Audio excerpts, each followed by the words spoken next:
Hey guys, this is Urvashi and welcome back to my channel bookophilic. आज की video में हम Vex King की book good vibes and good life के part 3 जिसका title है मेक योरसेल्फ अ प्रायोरिटी को summarise करेंगे। इस सेक्शन में हम जानेंगे कि कैसे हम खुद को अपनी लाइफ की फर्स्ट प्रायोरिटी बना सकते हैं और लाइफ में खुद को वैल्यू देना कितना इम्पॉर्टेंट है। वेक्स किंग बोलते हैं कि हम इस दुनिया में अकेले आए थे और अकेले ही जाएंगे। इस दुनिया में हमारा सबसे बड़ा एंड इम्पॉर्टेंट रिश्ता हमारा खुद के साथ होता है, और जब आप खुद के साथ का रिश्ता अच्छे से मैनेज कर लेते हो तो आप इस दुनिया के बाकी भी रिश्तों को अच्छे से मैनेज कर सकते हो। तो इस चीज़ को हम डीपली इस पार्ट के चैप्टर्स के थ्रू समझते हैं। First topic is check your own behaviour. हम हमेशा ये तो चेक करते रहते हैं कि दूसरा हमारे साथ कैसा बिहेव कर रहा है, लेकिन हम खुद के साथ कैसा बिहेव करते हैं ये हम कभी कंसिडर नहीं करते। तो ये बहुत ज़रूरी है कि हम अपने खुद के टॉक्सिक बिहेवियर को आइडेंटिफाई करें, क्योंकि ये हमें भी हर्ट करता है और दूसरों को भी। Second point is the power of a good partner. Vex King बोलते हैं कि एक अच्छी रिलेशनशिप वो होती है जो आपकी लाइफ में कुछ वैल्यू ऐड करे और आपको अपनी गुड वाइब्स को मेंटेन करने में हेल्प करे। एक अच्छा पार्टनर आपको अपने लाइफ में ग्रो करने में और आपकी वाइब्रेशन को हाई करने में भी हेल्प करता है। बट एक बात तो सच है कि none of us is perfect, so no relationship is perfect. Vex King कहते हैं कि कभी कभी लोग सिर्फ इस वजह से एक रिलेशनशिप में बंधे रहते हैं क्योंकि उन्हें लगता है कि शायद उन्हें अब लाइफ में कोई भी अच्छा पार्टनर नहीं मिलेगा, और एक नए पार्टनर के साथ फिर से रिलेशनशिप बिल्ड करना उन्हें एक लंबा और डिफ़िकल्ट टास्क लगता है। भले ही उनकी इंट्यूशन उनसे ये बोलती रहे कि वो इससे अच्छा अपनी लाइफ में डिज़र्व करते हैं, लेकिन फिर भी वो उस चीज़ पर एक्ट करने की हिम्मत नहीं कर पाते। बट एक टॉक्सिक रिलेशनशिप को छोड़कर आगे बढ़ना भले ही शॉर्ट टर्म में मुश्किल हो, बट लॉन्ग टर्म में वो आपको खुशी ही देगा। So if it is time to say goodbye, be brave and do it. It might hurt now, but it will be the source of something greater in the future. Third is choose real friendship. Friendship, आजकल के time में ये word इतना common हो गया है कि हम किसी से भी फर्स्ट टाइम मिलते ही उसे अपना फ्रेंड मान लेते हैं, भले ही हम उससे एक रात पहले किसी पार्टी में या सोशल मीडिया पर ही क्यों ना मिले हों। लेकिन कभी आपने ये सोचा कि क्या ये फ्रेंड्स आपके टफ टाइम में भी आपका ऐसा ही साथ देंगे जैसा कि वो आपके गुड टाइम्स में देते हैं? क्या वो आपकी जीत में खुश होंगे? क्या वो आपको अपने लाइफ में पॉजिटिव एक्शंस लेने के लिए एनकरेज करेंगे? और क्या वो आपको एज अ पर्सन ग्रो करने में हेल्प करेंगे? अगर आपका आंसर है यस, तो उनकी फ्रेंडशिप रियल है। लेकिन अगर आप इस चीज़ को लेकर अनश्योर हो तो आपके लिए ऐसी फ्रेंडशिप कभी भी हेल्दी साबित नहीं हो सकती, because true friends want the best for you. हमें अपने फ्रेंड सर्कल को सिंप्लीफाई करना चाहिए। हमें उनके साथ रहना चाहिए जो हमारी लाइफ में वैल्यू ऐड करें, ना कि उसे रिमूव करें, because less is always more when you less means more. Fourth is facing family.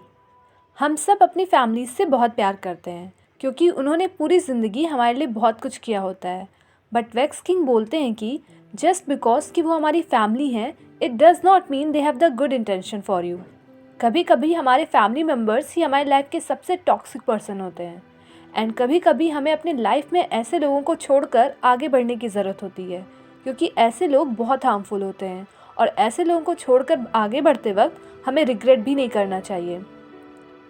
But sometimes you don't have to do this. किसी किसी सिचुएशंस में हमारी बैड कम्युनिकेशन एंड अंडरस्टैंडिंग की वजह से प्रॉब्लम होती है। ऐसी सिचुएशंस में आपको सिंपली उनसे कम्युनिकेट करना होता है और उनसे अपनी फीलिंग शेयर करनी होती है। ऐसे टाइम पर हमें अपने पेरेंट्स के पर्सपेक्टिव को समझने की ज़रूरत होती है, क्योंकि इस दुनिया में हर किसी के पर्सपेक्टिव लिमिटेड एंड सब्जेक्टिव हैं, including our own. Fifth is being there for other.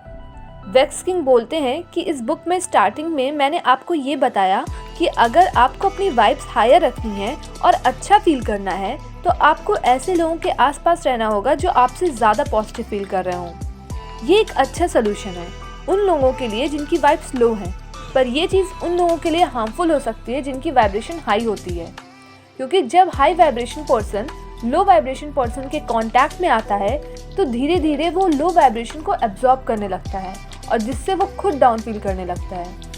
किसी की हेल्प करने से पहले आपको खुद की वाइब्रेशन को हाई रखना बहुत ज़रूरी होता है। So we should protect our own energy first, then only we can help others to increase their energy. Sixth is handling negative people. Wax King बोलते हैं कि इस दुनिया में हर पर्सन की ज़िंदगी में एक इंसान ऐसा ज़रूर होता है जो उसे पसंद ना करता हो, भले ही वो इंसान कितना ज़्यादा अच्छा या महान क्यों ना हो। सो हमें ये याद रखना चाहिए कि इस दुनिया में दूसरों के थ्रू मिलने वाली निगेटिव और लो वाइब्रेशन को आप अवॉइड नहीं कर सकते। अगर आप इस दुनिया के साथ इंटरेक्ट करते हो तो आप ये एक्सपेक्ट नहीं कर सकते हो कि इस दुनिया का हर इंसान आपको पसंद करे। सो वैक्स किंग ने इसे टैकल करने के लिए कुछ इंपॉर्टेंट रिमाइंडर्स को मेंशन किया है जो आपको ऐसी सिचुएशन में पीसफुल रहने में मदद करेगा। First reminder is misery loves company. Second is people oppose progress. Third is hurt people hurt other people. Fourth is disliking differences. Fifth is what goes around comes around. And the last reminder is the lonely and bold crave attention. Seventh is trying to please everybody.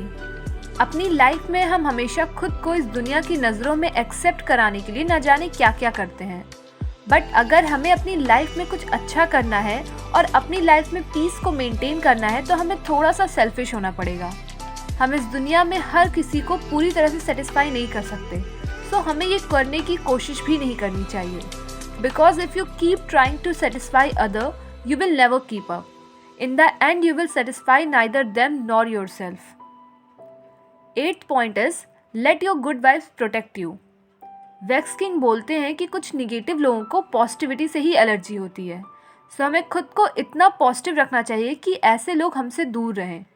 जब कभी लोग हमसे rudely बात करते हैं तो हमें उनसे काइंडली बिहेव करना चाहिए ताकि उन्हें उस बैटल को करने का मौका ही ना मिले जिसकी वो तैयारी कर रहे थे।